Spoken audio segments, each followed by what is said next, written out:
Hello everyone, in today's video, I'm going to review the Mistplay app.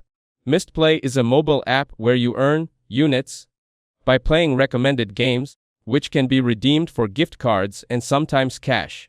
It tracks gameplay time and missions to increase rewards. The app is free to join and is mainly available on Android devices. There is no subscription required, and the earning tier depends on how much you play and level up, with rewards starting at modest gift card values.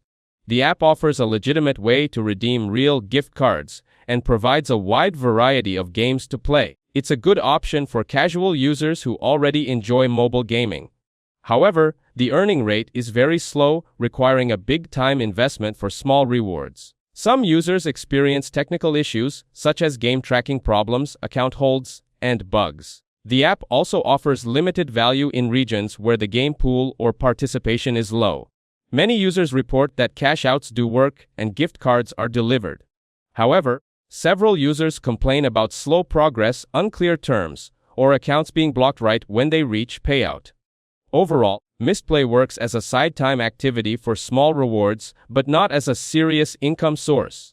That's it. Thanks for watching. Don't forget to like and subscribe for more videos.